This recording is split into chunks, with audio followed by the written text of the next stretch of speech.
Okay, so next is CE emitter bias, no? Common emitter pa rin. Emitter bias na siya. Unbypass at bypass. So, dito actually unbypass pa lang nasasagot ko. Sinasagutan ko pala yung bypass pero di ko nagigets.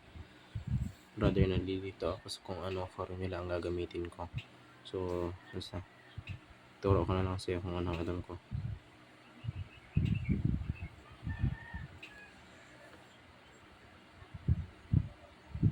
Ngayon, unbypass muna tayo.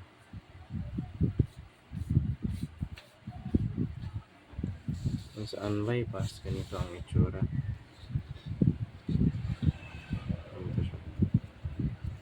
Unbypass means walang capacitor dito. Kasi yung capacitor, pag mayroong capacitor dito, ibig sabihin bypass siya. Pero pag wala, unbypass. Okay?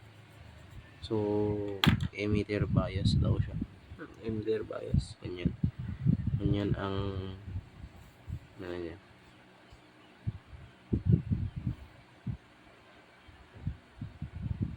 So, di ba kanina sa fixed bias, wala ito, di ba?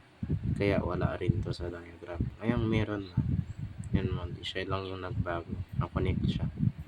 So, kapag i-aano natin yan, hindi ko alam ang diagram niya kapag bypass na siya.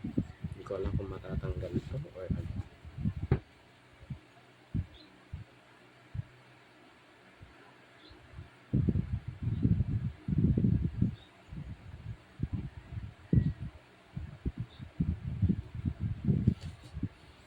Okay.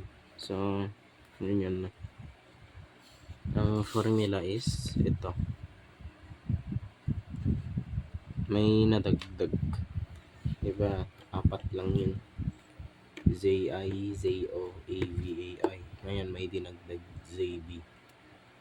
So, ang formula for ZB, tatlo siya. Itong tatlo.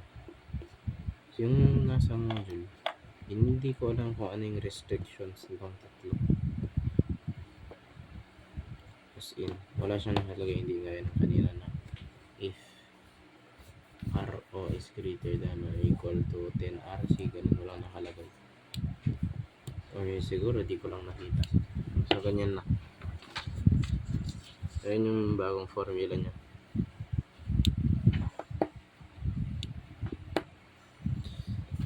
Okay, magsabi tayo. Unbypass. Okay, so unbypass. Ayan siya. Unbypass. Ganyan ang itsura niya, number 7. Ang sasolve daw natin is 5. RE, ZI, ZO, AVAI. So, sa RE, ganun pa rin sa RE. 26 millivolts over IE. Ngayon, paano mo masasolve ang RE? To find RE, need mo ng ano, di ba? Need mo ng baliktad pala yung araw ko kanina. To find RE, need mo ng IE, di ba? And to find IE, need mo ng IB. Di ba? So, since ano to, emitter, mabilis lang ang IB niya. So, pwede natin gawin gaya dito. Pwede natin gawin dito ang KVL. So, IB ang hahanapin natin na una. So, ang IB kasi is nandito, di ba? Pag ganyan siya. Tapos may VBE dito.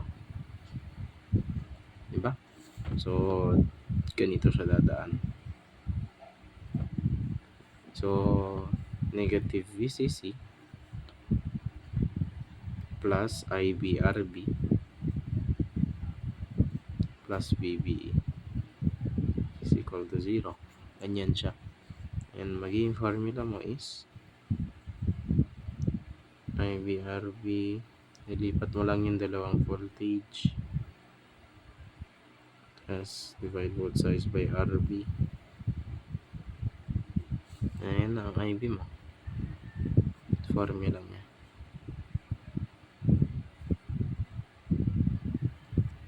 This is equal to anong VCC? 20 volts. 0.7 volts. RB na 390k. Ito. Sagot 49.99.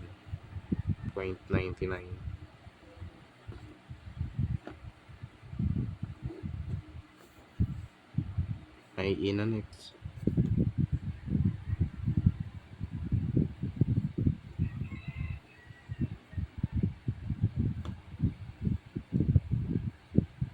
$140 ang beta plus 1 times mo siya sa 49.99. Ano ang sagot? 7.05.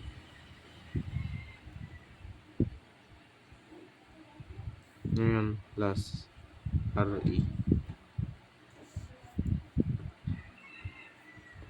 26 millivolts over IE.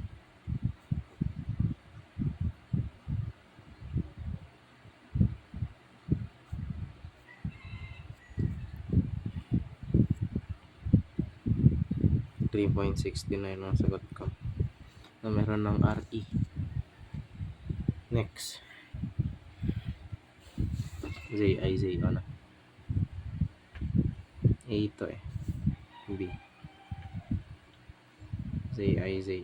Ano formula for ZI? Ito. RBZB ZORC. Okay.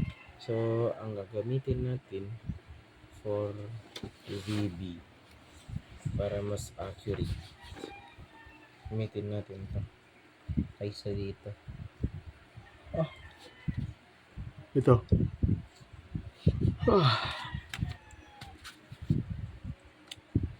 Kasi ang ginamit ko is ito eh.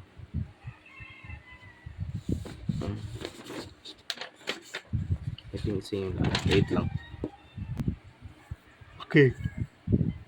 So, ginawa ko kasi kanina, i-calculate ko to, gamit to. Sagot ko sa ZB is 169k, which is approximately close naman dito. So, ito na lang pagamitin ko para mas mabilis.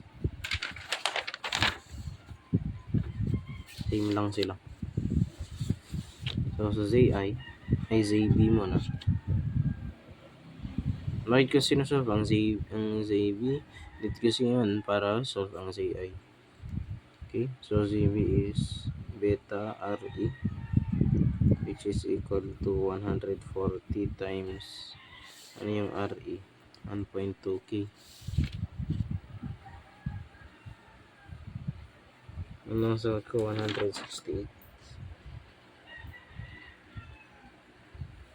168k. Sakto. ZO ngayon. Ay, ZB kako sana. Ngayon, to find ano na, ZO na. ZI is RBZB. RB mo is 390k.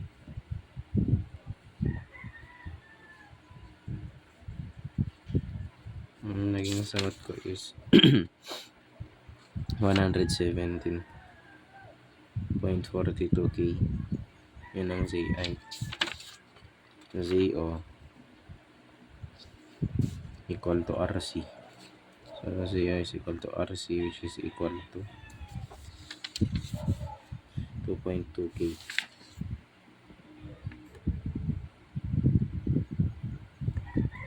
Na.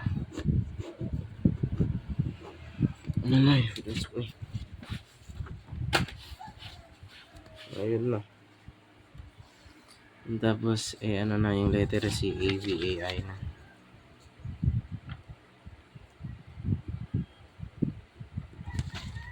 AVAI. So, ang ginamit ko sa AV is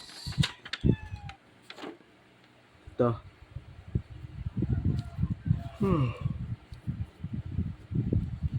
Dalawa ang formula for AV, di ba? Ang ginamit ko ito. Tapos, ito ginamit ko sa AI.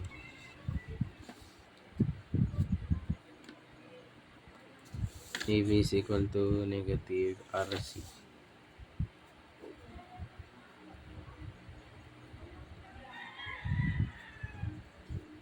Ano ang RC?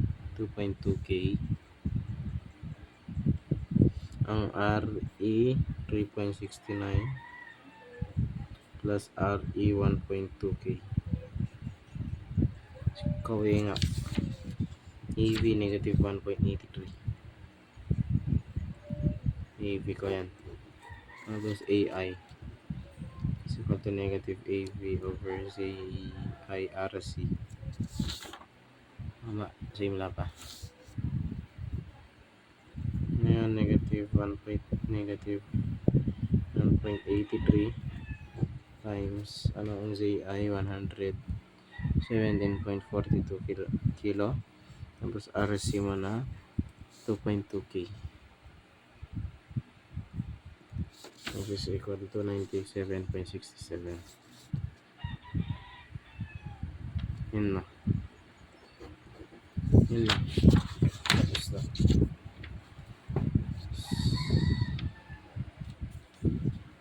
So, sasagutan mo dito is ito. Yung bypass. Bypass nito. Bypass means meron dito. Yung ganyan. Ganyan. So, yung sasagutan mo yan, meron siyang bypass. Bypass siya yan. Okay?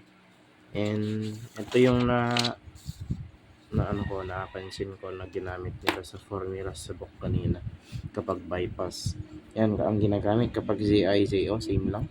Kapag AV, ito ang ginagamit. Tapos kapag AI, ito ang ginagamit. Tapos pag ZB, beta RE ang ginagamit.